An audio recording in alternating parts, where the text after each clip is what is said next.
Good morning. Editing Sam here. I never filmed an intro for this video. I also just woke up and I'm editing this video right now, same day as it needs to go up. So, good morning. Hello. Welcome to a NetGalley reading blog that has truly been in the works for too long. I hope that you enjoy. I'll be reading 3 releases that are out now. I'm late to the game per usual, my NetGalley vlogs. So if you're interested in any of these books, they are available for purchase, but I will be reading them in this vlog with you and telling you all of my little juicy thoughts.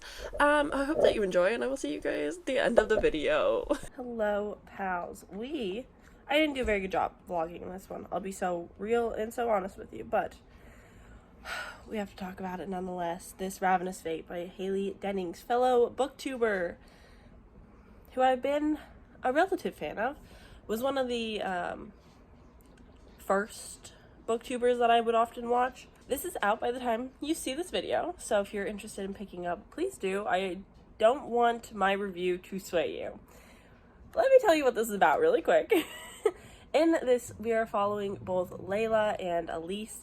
Layla is a 18-year-old vampire, or in this book's case, Reaper.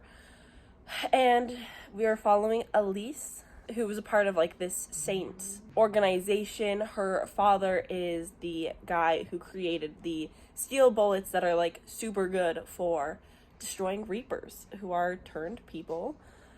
And Elise and Layla are childhood friends to enemies, and they are teaming up together to, I guess, solve a murder mystery, if you will. I guess.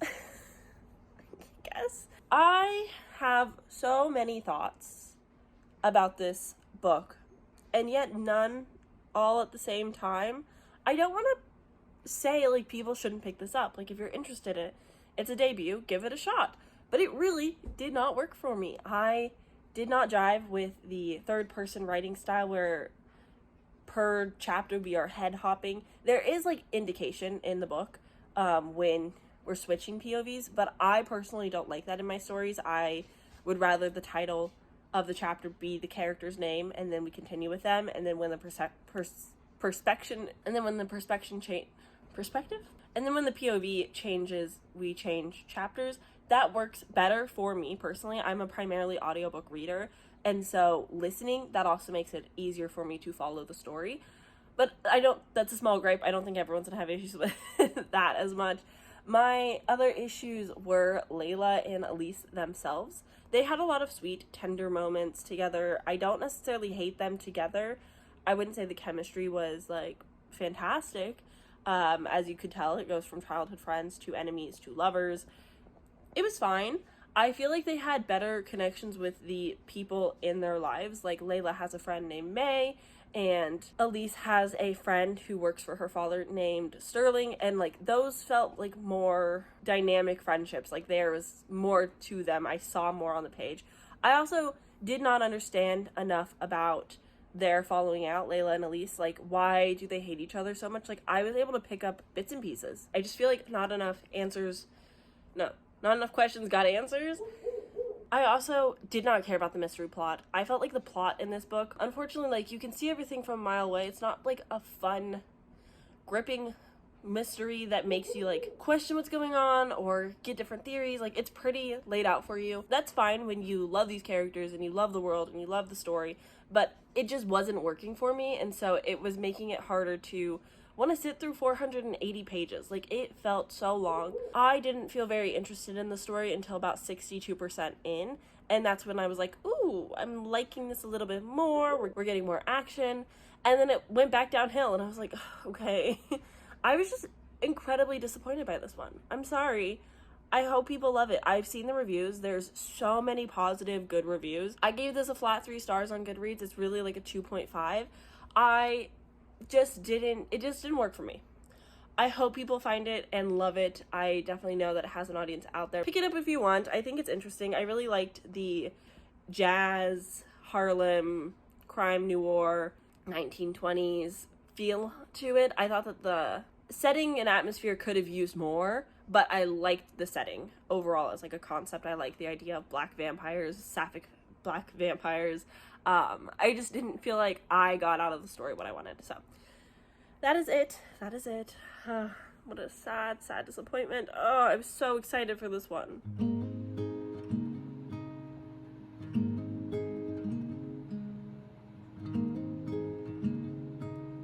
Okay, real quick, I've been reading Antinora for quite a while now. I'm so sorry. It's genuinely like 8 pages at a time. I don't think it's bad. I think that the writing is interesting. We are following a girl named Abby who is talking about her best friend, Nora, who is like demonized by everybody in the small town of Bethel. They're very, very religious. But Nora is so out there and different from everybody else and is like seen as satanic and just the devil. And this is really talking about like religious trauma and being queer and religion and just a lot of those messages, which I think are good. And I think people who were raised religious and had the trauma will feel really seen by this book, and it'll really touch a lot of people. For me personally, I don't have that, so it's just like an interesting not fun, but like an interesting read. I'm enjoying Nora's characterization and like learning about her through Abby while also still kind of getting to know Abby. I'm excited to see where this goes. I'm truly like 46 pages in or something, but this is very short. It shouldn't be taking me this long. It's just one of those things where it's like easy to pick up, but also really easy to put down, really easy to not think about too much. But the imagery is good. I really like the snakes and everything. Nora is quite a character that I actually think is well written, and it's just like, it's got a lot of good things. It's just not gripping me enough that like makes me want to pick it up all the time. But I'm really hoping to finish this today or tomorrow and move on to the next thing. But yeah, I am reading it. I do recommend it already to people, especially queer folk in religious communities or have gotten out of religious communities. But for me personally, it's a bit of a slog to get through right now. Oh, hey, I have updates, but I don't have my Kindle, and I'm sorry I don't have a visual aid. Anyway, why do blue lights always flicker? This is so annoying. It's just the blue and the greens, and I don't get why. Now that we don't have distracting flickering lights, let's talk about Antinora. I've finished it. I finished today. Oh, wow. I have a really hard time talking about this and reviewing this book because I was trying to write my NetGalley review, and I simply was like, it's good? It's good. I really highly recommend people read Antinora. If I could like push anything this year, this is probably one of the top 5 books that I want people to pick up and check out and read because I thought it was very well written. I think that Dory is an incredible writer for her debut for 134 pages. Like, it is just very well written. I really like the storytelling of it. We are following Abby, and so she is telling us the story of her best friend Nora and what happens to Nora in this very religious town of Bethel, the Bethel Pentecostal, and how religious trauma affects people and how just things escalate in religion. And this is definitely more to the extreme, but also being queer and religious and the conflicting feelings of it all. And there's just so much to unpack with a story like this, but honestly, it's just one that you have to really experience and read for yourself. It's very short. It won't take you very long. It's very well written. It's following two just out of high school young adult girls, and I don't think that she felt too young when she's telling the story. I don't think that it really was too distracting. I like the writing style. I also think that like if you are a queer person who has religious trauma, you might feel really seen in this book and it might really touch you in a different way. Fortunately, I don't have that problem. I was not raised religious. My mom was very like, do what you want to do, choose what you want to be. I'm not going to force anything. And so I wasn't raised in the church. Didn't like going. Every time my dad took me, I was like, this sucks. So I couldn't quite relate to that, but I'm also fascinated with religion and cults and just the power dynamics of it all. And so I can definitely like understand a lot of the book and see where a lot of it is coming from, even if I don't have the personal experiences to go with it. It was still like a very valuable read and very interesting and well done. I really liked the imagery and the snakes and everything. Like, just learning about snakes was really cool. Overall, like, it's not a 5-star for me, but it's definitely like a very high 4-star. I definitely recommend it. I definitely hope that people will pick it up. I don't know if it'll quite make the top 10 of my like best of the year books, but I definitely will make it an honorable mention in my horror category because I did really like it, and I do think people will, if it finds the right audience, I think people will really enjoy it. A lot of the ARC reviewers seem to absolutely love it, and I think that's great. So I'm so happy that it was a win. I'm so happy that I've enjoyed it. Now I just need to finish Strange Beasts, and so we can talk about that one. And then this video will be done. Oh my goodness. I probably won't be able to finish the Moon tier, but I do have that as well. But that came out months ago. So that's just me being bad, and I will try to keep this a little bit to the hyped newer things that came out in the month of October. So yeah, anyway, I'm gonna go. That's my little mini review of Antinora. I really liked it. I highly, highly, highly recommend. Good morning, everybody. I started Strange Beasts by Susan J. Morris. This is an arc that I thankfully got from NetGalley, which is a part of the bindery influencer publishing house, where like each influencer gets like their own imprint underneath, and they like pick a book and they like market the book, and then I don't really know. I haven't looked a lot into it. I've seen like the people who are doing it. I think Jess Owens did a video on it, and if that's the case, I will leave a link in the description for anyone who's curious about this whole like influencer becoming publishing imprint, because it's interesting to say the least. Cool opportunity though. So that's how I found Strange Beasts. This comes out October 15th, so this will be out by the time this video is out, if you're interested. But this is a historical fantasy set in, I want to say like the 1800s, I'm assuming, maybe early 1900s. It's set in London. We just got to France, so Europe, but we're following an American named Samantha Harker, and my sister's name is Harper, so I think it's Harker. But she goes by Sam. It's in third person, so I'm reading the name Sam a lot. So it's like not my favorite thing in a book, but I can live with it. So we have Sam, who has a little secret. She is daughter of this woman Mina, and as someone who has not read Dracula, I don't know if Mina is a normal character, one of Dracula's brides, but in this story, at the very least, Mina worked with Dracula, and she also had the same power and ability as Sam, which is to be a channel, which means that when they touch things, they get like visions. But it's said that the visions come from the monsters, and she is a part of the same organization that Mina was, which is like a monster hunting organization. And so she is a researcher. She's held up in the library. She is giving Christine from the Forgotten Phantom. It's a very similar setup and premise. She goes to the lead guy of this organization, and she's like, hey, I want to be put on this case in Paris. I've noticed that these killers are only going after men. I'm a woman, so I'm like, chances are good that I'm going to be safer. I would like to go on this. She's interested in the case, not because murders and monsters. She's not a field agent. She is, again, a researcher who likes the library, but she wants to go because the killers leaving like cryptic notes, and some of them are Morse code, and the same Morse code that her grandfather had when he disappeared. And so she's trying to find her grandfather, basically. Is her grandfather going to be Dracula? Is Dracula her dad? I'm not sure about these things, but we learn that a Dr. Helvaxis, I don't remember her name. She goes by Hel, but Dr. Hel Moriarty, daughter of infamous Moriarty, the villain from Sherlock Holmes, which I only know because I've watched the BBC show and nothing else. But basically she goes up to Hel and she's like, hey, I'm interested in going on this case with you. The last three partners that you had all mysteriously died, but you've been cleared from the murders, so like I would like to do this with you, basically. I'll make this quick because all my animals are making so many noises, but eventually Elle says, sure, let's do this. We leave for France in the morning, and now they're at France. A murder just happened.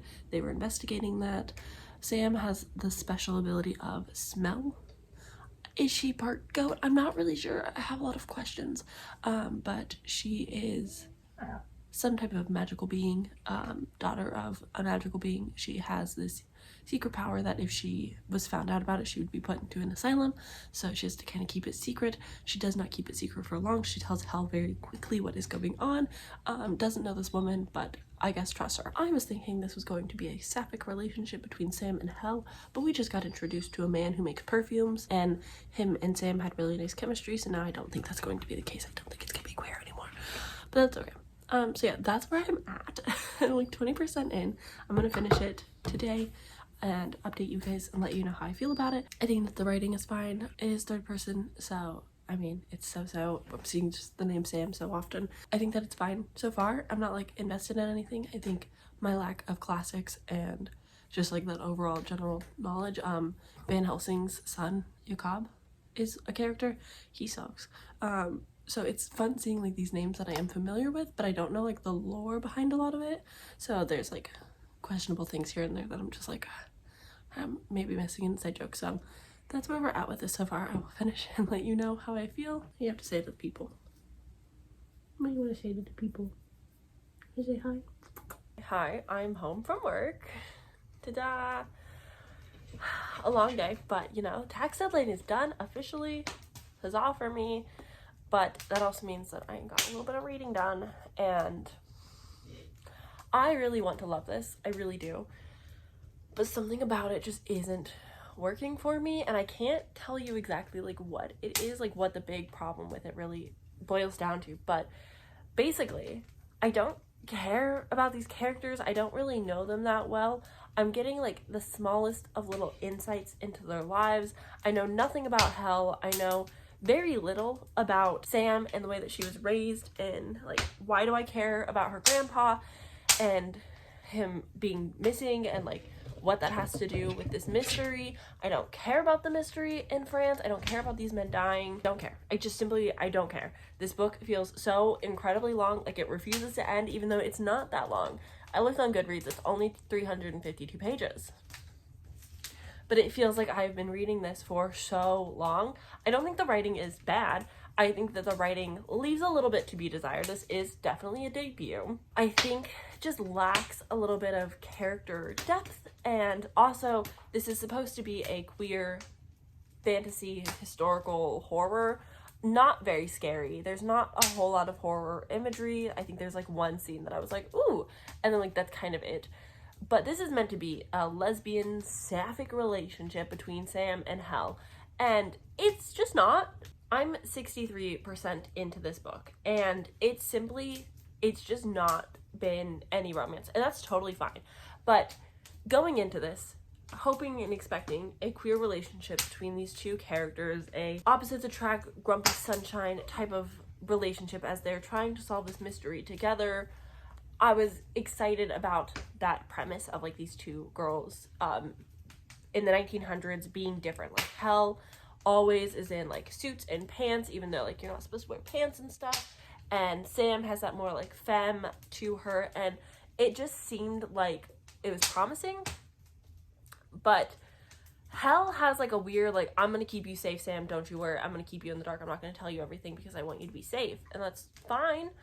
But I don't care. I don't understand why these characters feel the way they do about each other. But there hasn't been any romance or like a spark of hint or anything. But Sam has had two men situations, and the chemistry that Sam had at the beginning of this book with the perfumer is off the charts. And I'm somehow supposed to believe that her and Hel are gonna be together. And I just don't feel anything between these two characters.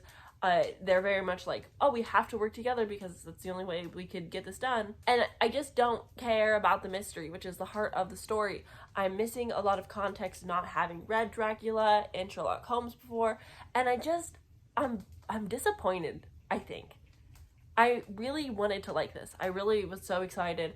I think that the writing, again, isn't bad. I think there's a lot of French in here, which I stopped learning, so unhelpful. I don't know French. I'm not translating everything. The book doesn't translate it for you either.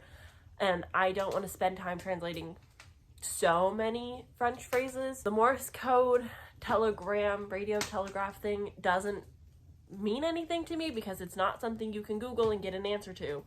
So I just don't understand what the puzzle box mystery this is supposed to be. Like, there's no There's nothing for me. And I don't know. I'm really sad. I really wanted to like this. I was so excited for this. I was really hoping that this would be a winner and we'd end up on like such a high because this just came out, and I was hoping there'd be like fun talks about it and I can tell you how much I loved it, and I'm just bored. I just want it to end.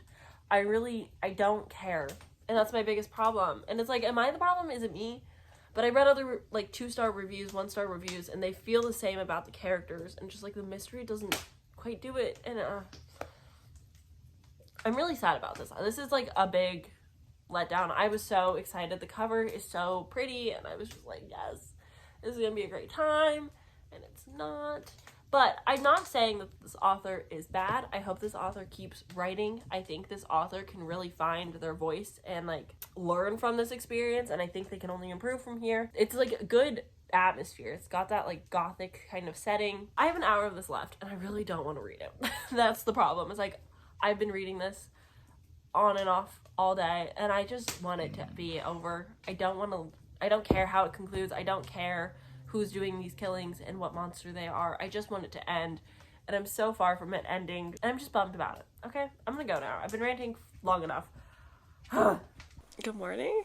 I finished last night. I actually just listened to the last bit of the audiobook and like played a phone game because I was really struggling after the 60% just caring about this book anymore, and no one's more upset about it than me.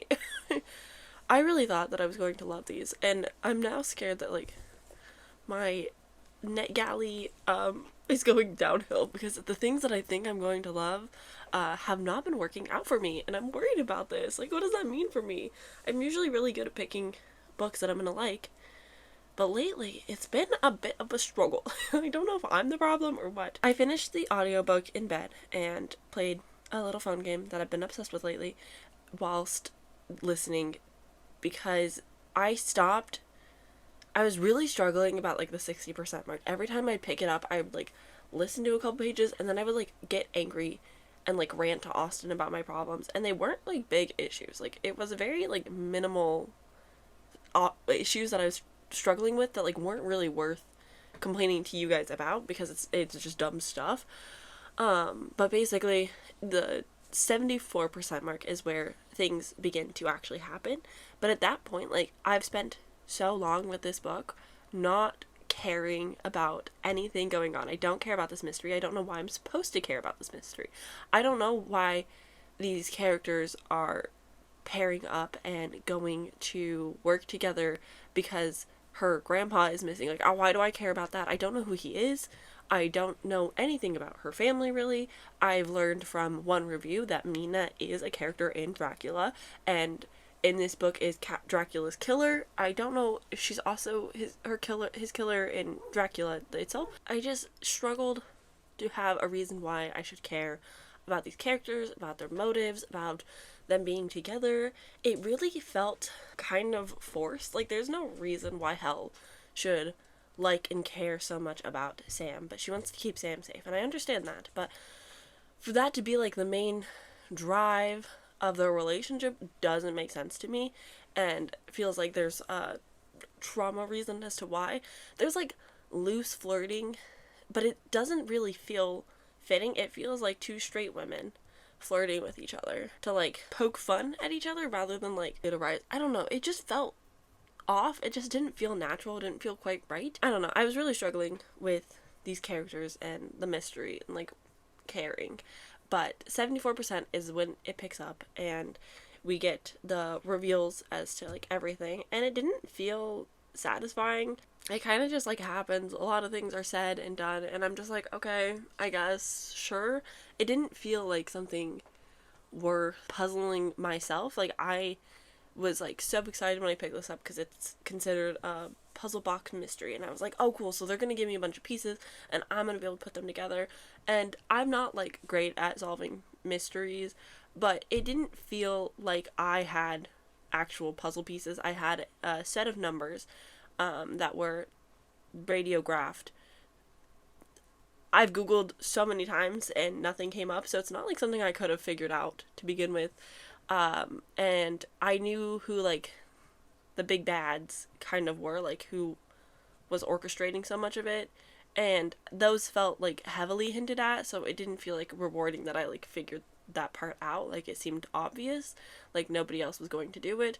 And then like the actual reveal at the end, it just didn't feel that satisfying. I guess like in terms of,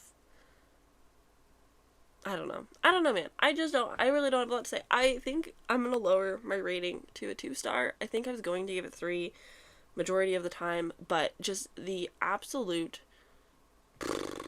upsetness I felt every time I picked this back up, and just like the absolute lack of wanting to finish and read it, I think says a lot about my experience with it, which hurts my heart. It really does. I'm really bummed about it.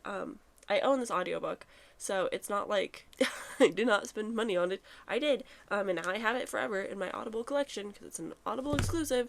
So yeah, I'm just bummed, but I think a lot of people will get joy out of this. I think that the reviews will be mostly positive rather than negative. I think that people are going to like these characters. I think people are going to like this being set in a 1900s Paris with different like classical books being referenced and like brought up every once in a while. Once I should have known, but that they were in Paris and kept talking about an opera. I should have known that Phantom of the Opera was going to make a scene, and if you've seen my Phantom of the Opera video, you know that I was really disappointed with that book. And so like the second they're like, oh, box 5, I was like, no, don't do this to me. It's too soon. I know, no. So I was really bummed about that too. Yeah, overall, I'm just upset. And it's okay. But yeah, oh, what a interesting vlog. This vlog has taken me many moons, and I've only read 3 of the 4 that I was initially going to read, because the first one came out so long ago that I was like, it's not worth it. But now they've all come out, and so I'm like, not good at the whole arc reading vlog before arcs come out. I will admit that I have 2 new NetGalley arcs in my arsenal that come out in 2025. I'm so excited for them. I have the new Caitlin Starling, and then I have the sequel to The Last Blood Carver. Oh my god, by Vanessa Lay. When I got the email from NetGalley, I screamed in my office. I was so excited. That's like the one sequel out of all the sequels that like I need to pick up as soon as I have time, because I am very intrigued. So hopefully my next 2 NetGalley arcs will go much better than the 2 out of 3 in this video. But I will say, if you watch this video, please, please, please check out Antinora. It's not going to get a lot of buzz and hype, I don't think. I don't think a lot of people are going to initially pick it up that didn't get the arcs. I think it's going to take a while to find its audience. So if it sounded interesting to you at all, I really do recommend picking it up. It's very short. It's short and sweet. It's well written, it's got good horror, and I just think people are going to like it, especially if people have like religious trauma or queer religious trauma. I think it's going to work for a lot of people, and I really want people to pick it up. I want it to find its audience. I want it to have the attention that it deserves. Okay, so rant over. I love you guys. I will see you guys all tomorrow for my next video. I hope you have a great day. Bye.